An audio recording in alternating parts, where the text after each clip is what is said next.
So, continuing the theme of knife making, I decided to make a bevel jig with these bits left over from the knife vise and a couple of brass hinges that I've had kicking around for ages. As the description says, it's a no weld build. I'm going to weld it. So that's the only welding I'm going to do, and you don't have to do this. You can easily clamp them together or just do them individually, but I just, for the sake of time, just makes life a lot easier if they're welded together. So I'm just marking about 5/8 in from each end where I want the hinges to go. And these hinges are a little bit overkill, but as I say, I've had them kicking around in the workshop for God knows how long. I think I found them in a skip when the next doors moved out, who used to do a lot of joinery. There was all sorts of stuff like this in there. But you can only keep so much rubbish. But I knew they'd come in handy one day. So, if I put them about there, so they are a bit overkill, but they're good solid hinges, and that'll leave me a nice little space in the middle to put the adjuster. I think that'll be about right. So let's mark where these holes have got to go.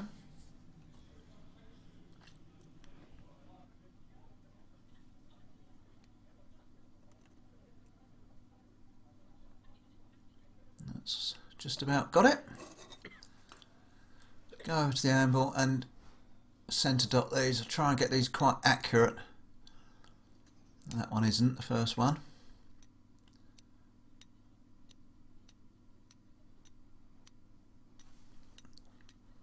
Because I really want these hinges to be in the right place. I'm drilling them, and we're going to use 5mm M5 countersunk set screws. So this is a 4.2mm tapping drill. I use these a lot on when I'm doing the windows repairs and manufacture. So I've got a rake of these. Right, now before we finish drilling, I'm going to put some holes along the bottom there, or along the top, for the stop where the blade's going to rest. Now I'm only doing one row. I'm putting a couple of centre dots there at the bottom, that's for the handles. I'm only going to do one row here because I don't do a lot of knife making, and I will generally be using sort of like a rasp. So I've got 6 of them. Could put more up here depending on the width of your blade, but like I say, this is what I'm going to make it for, because that's generally what I use for my knife making, because I've always got tons of them kicking about. Obviously if you're using a lot narrower, you're going to need some bolts further up. And I'm just going to drill these big ones for a 10mm. That's the size of the thread on the handles I've got.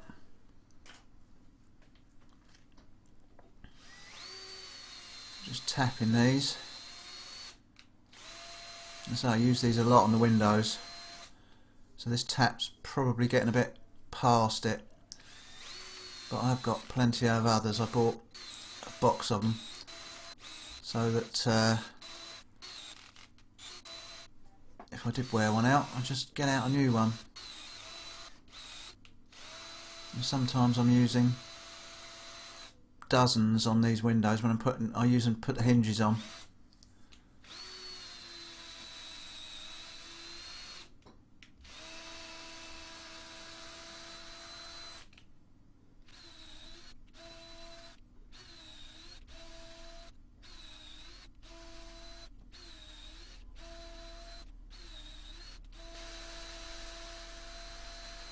There you go. Now I'm just going to put the 10mm in. I can't really do that with the drill, it's not man enough, but just quickly whiz them around with this hand tap.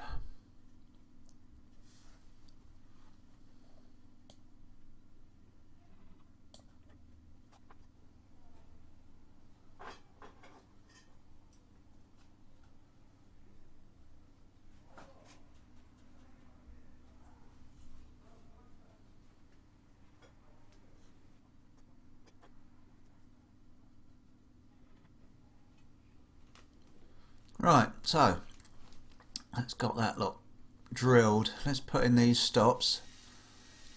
I'm using Allen headed set screws here. Again 5mm, and only because I've got a rake of these along with the other ones.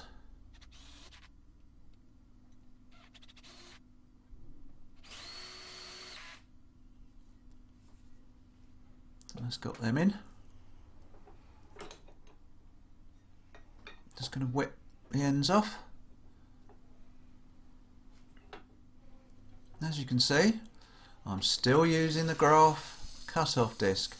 It's still going. It appears that after the initial real sharpness goes, it gets a little bit blunt, but it seems to stay like that. It doesn't deteriorate as fast after the initial bit, so quite pleased with that.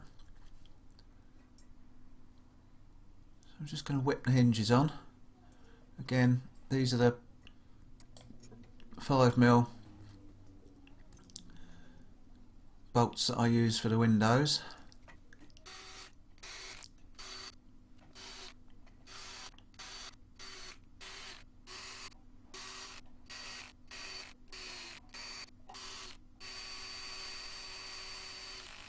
Done. Nice. I'm just going to check that the stops are aligned nice and straight. And that's pretty good. Nice line. That's quite important to get them in a line, because when you turn the blade over, it wants to be the same both sides. So that's pretty good. Pleased with that. So let's take it apart now. Just grind the weld off.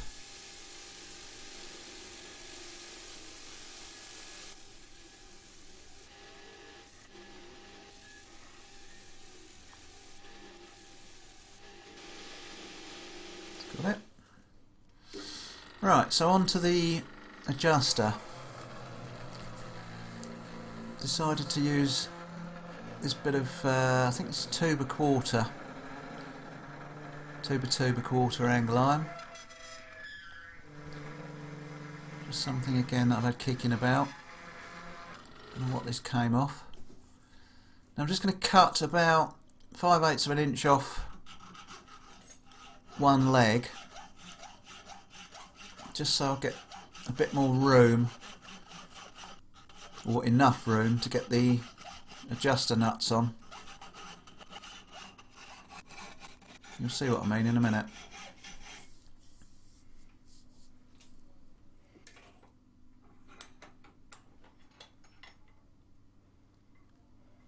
So that's what we've ended up with. And put a couple of bolts in this one.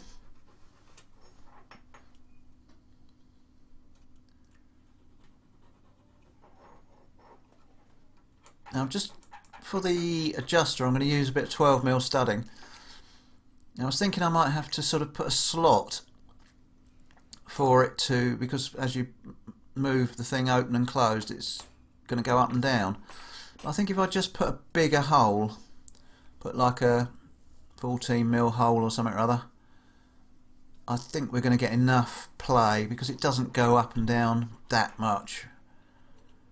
You know, you're not going to alter the angle of the bevel to such a degree that it's going to affect the bolt up and down. But we'll see. We'll put the hole in and have it a go.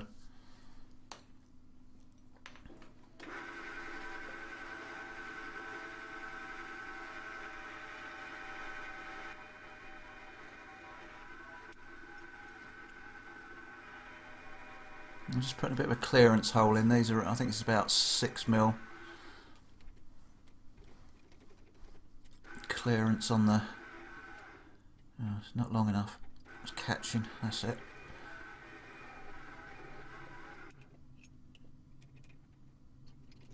And there's my clearance from the 12mm.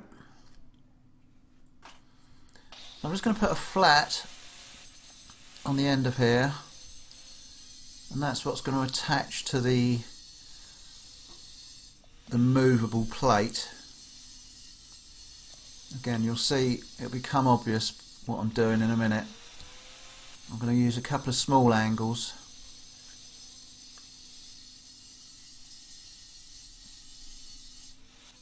There's another good thing about this cutting disc, you can actually use it like a grinding disc, so it's quite handy. Sort of thing you wouldn't dare do with an ordinary cutting disc. There you go, so we've got this bit sticking out. Right, I've drilled and tapped the holes for there, I didn't want to bore you with that. So I'm just going to quickly attach that, and that's where the 12mm studding is going to go, and that will attach then to the back. So let's just stick this plate on.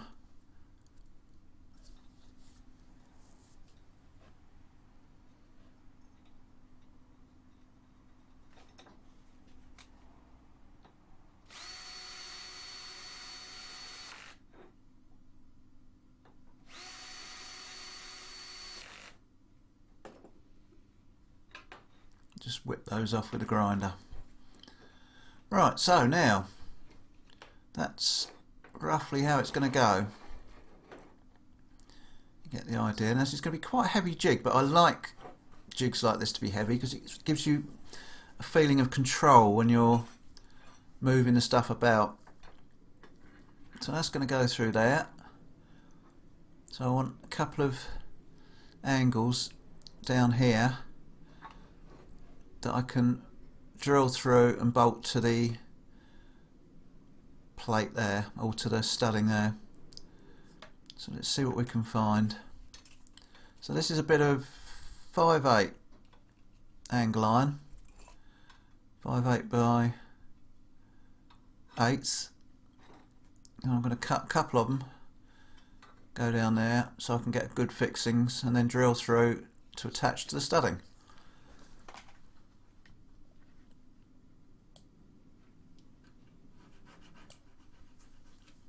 Just going to mark for the bolt holes.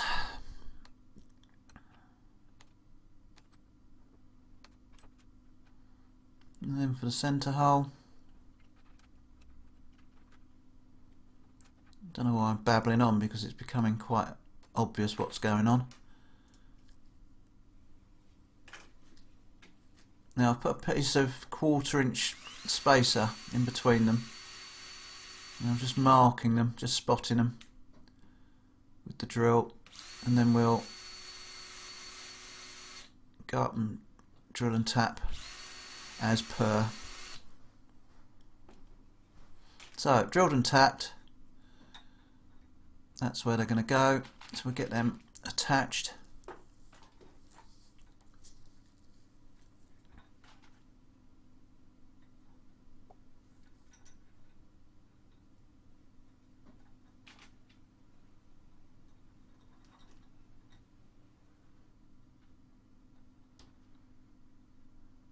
I have plenty of free space there, hopefully. So there you go. And the rod's going to go in there and just be enough movement with a pin in there.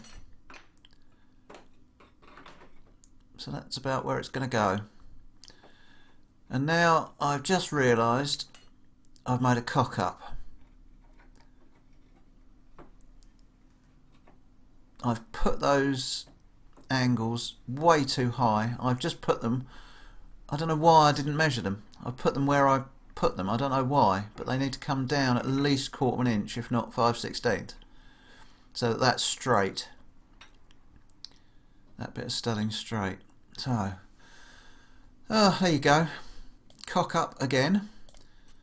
So this time what I'm going to do, I've drilled the studding. I've put a little nylock nut on there to hold it all together, so I've got still free play, free movement without it coming apart. Now I'm going to cut the studding off and clamp it all up where it should go, which is what I should have done in the first place.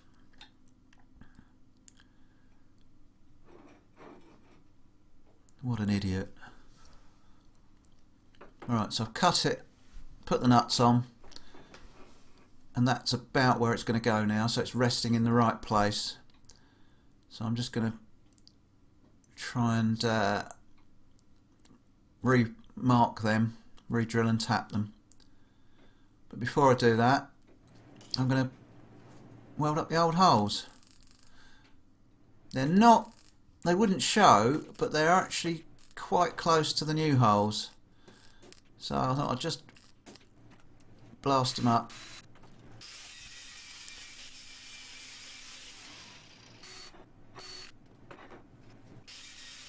Now these are the second two I can't really get to because I don't want to take these hinges off, so I'm just going to file those, do them with a file.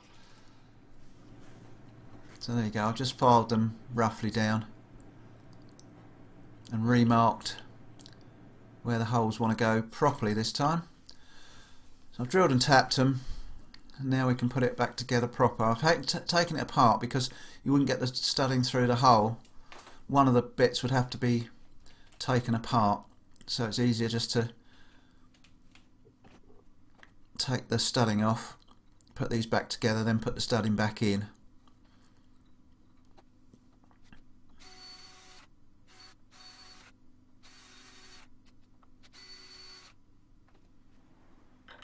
So that can now go in there, and that can go back. It's a little bit one way, so that's the way. Put it like that. So I'll put my washers in. I've got just enough room to get a washer in there. So that's essentially it. I've got these handles. I've got a brand new one here in a packet. I had two of them, and I used one of them, this one, for my bench grinder, the belt grinder, for the tensioner. So I've stolen it off there and I've put another one on, a different one. So I've got a pair of these handles. You don't need to have handles, you could quite easily use a couple of big bolts. But I've got them, so I'm using them. That feels quite nice. I think we're almost there. Yeah, that's quite heavy, but as I say, I like it like that because it gives you the feeling of control. It's not flying about all over the place. So let's find something to put in it and give it a go. I'll set that at 8 degrees. I think that's a bit much, but I just want to give it a go, so I'm going to leave it at that. Now I haven't got a knife blank, so I'm just using an old rasp because I've got plenty of them kicking about. And literally it's just resting on the stops there on the bolts and clamped on with a clamp. And that's all you need to do. So let's get the grinder going. See how it works.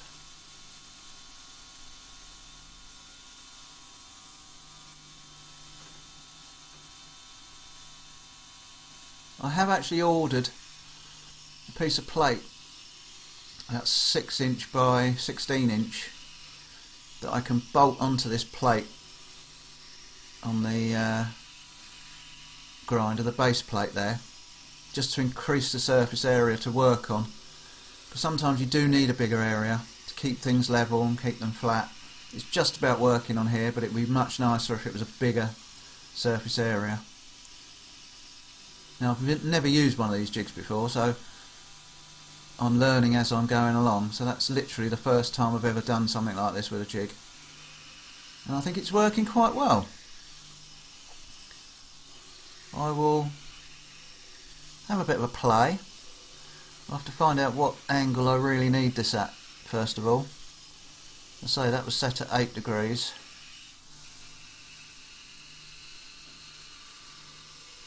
And it's sitting nicely on that base plate. Feels nice. It's comfortable. Feeling control of it. So yeah, pretty pleased so far. Obviously this hasn't been annealed or anything, this brass. This is literally straight off the floor. I think that's working reasonably well. Obviously, I say, once it's annealed and all the rest of it, that'll tear that off a lot quicker. And then when you want to do the other side, literally just unclamp it,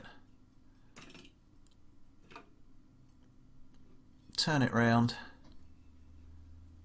sit it on the stops again,